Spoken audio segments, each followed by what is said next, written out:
over the past few months, I had a few sit-downs with Jabbron in person, or even WhatsApp messages or Google Meets call.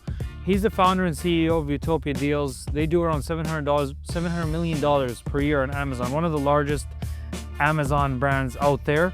I think it's right up there with Anchor. I think it's actually right there. It's the second one right after Anchor, as far as I know.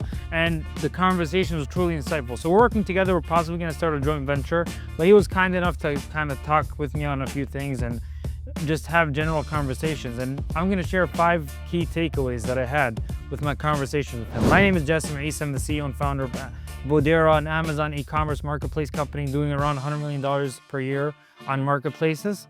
And in this video, I'm going to share the 5 takeaways that I had from hours of discussions with Jabbron. Vertical integration. That was the main thing we talked about, and he says like one of his competitive advantages, and I'll talk about strategy in the next point actually.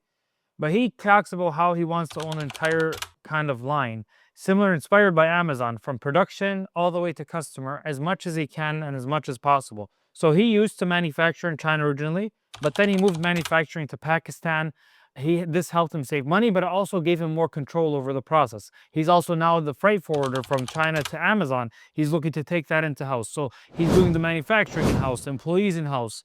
He wants to do as much vertical integration as possible to be able to control the production and to control the quality of his product. And this is something that we're focusing on lately too. As we scale, we can afford to vertically integrate with the people that are we're buying from or that are giving us services, just to control the efficiency of products and to become more powerful, more resourceful as an organization. The second point is building around his strategy. And that's where he got the inspiration for vertical integration. He knows that he's a low-cost competitor, low-cost player in the market.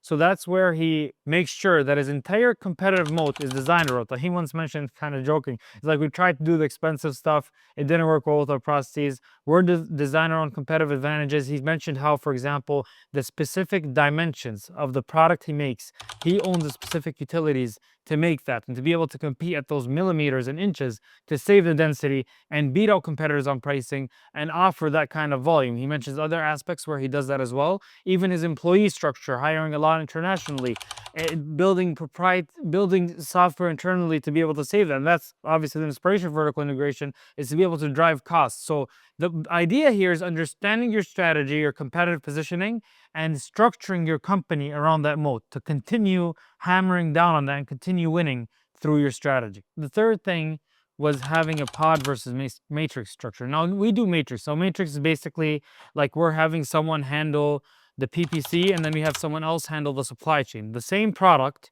let's say this mug right here, right? I have someone doing one person doing advertising for this product and 20 other ones. Then I have another person doing supply chain for this product and 20 other ones. He has one person managing the entire product. So supply chain, ads, creative, etc. I think they use ads for another creative from another team, but they said he wants the one person to kind of manage everything from A to Z, just so they can understand the product innately.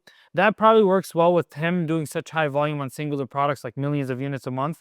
I find that you degrade specialists that much. That's probably a takeaway. It was just interesting to hear someone his level doing that. It's not something I'm looking to implement. I think we have very great specialists at various fields that are doing really good for us. But it was interesting to hear another perspective and to hear the advantages and disadvantages of either, and something to possibly consider for certain categories or certain departments in the future. The fourth and fifth point are fairly related. So the fourth point is that he's making considerable investments into other marketplaces. His goal is to make 20% of his revenue from TikTok Shop and D2C next year. So that was another one, is obviously TikTok Shop being around. A lot of people were mentioning that he was even noticing it at his stage. And the fifth point I'll just kind of mention is synonymously with it, is building the product around that marketplace. So he's talking about how when he's launching a TikTok Shop, he's not just going to copy paste his Amazon listing there. He's going to change things. He might change the design. He might change the images, the creative, specifically for the avatar that lives on TikTok Shop. Another one he's mentioning is, for example, Wayfair. He said how underrated it is as a marketplace, is just as large as Walmart, but not a lot of people pay attention to that. So that's another thing that we're also examining, and we're seeing some of our categories are specifically needed for that. And that's actually one thing that we're advising. Like, as we bring a product to Target, we're using different creative for that customer avatar compared to for our brands, and it's done really well. Even moving it to not just to other marketplaces, but other marketplaces internationally. And he was talking about this too, like Amazon Canada, we're prioritizing the products that do well there. I mentioned a pet food video in the previous examples as well. So that's interesting for those points. Even going back to it, actually, just remembering this right now, is part of vertical integration. He has proprietary software, proprietary machines. So he has his own internal software that manages his Amazon listings. And that's building around his moat, building around everything, just reinforcing the primary levers that are driving growth for him. So obviously, you don't get to the size of Utopia by coincidence. There's a lot of great things that he did, tactics. I'm looking forward to continuing, obviously, talking with him, trading ideas. I told him a few things that we're doing that he thought was interesting as well. So, but it was great learning from him, and I'm glad I'm surprised. I mean, we've been in this field together so long, but unfortunately, just got a chance to kind of know him really well over the past few months. But anyways, that's kind of the primary takeaways. If you enjoyed this video, make sure to leave a like, subscribe, turn on notifications so you can continue seeing what we're working on, what we're doing. And if you're a brand doing over $1 million per year, come check us out at Voadera.com. Maybe we can work out a partnerships to use our leverage and our scale to grow your brand further and our relationships.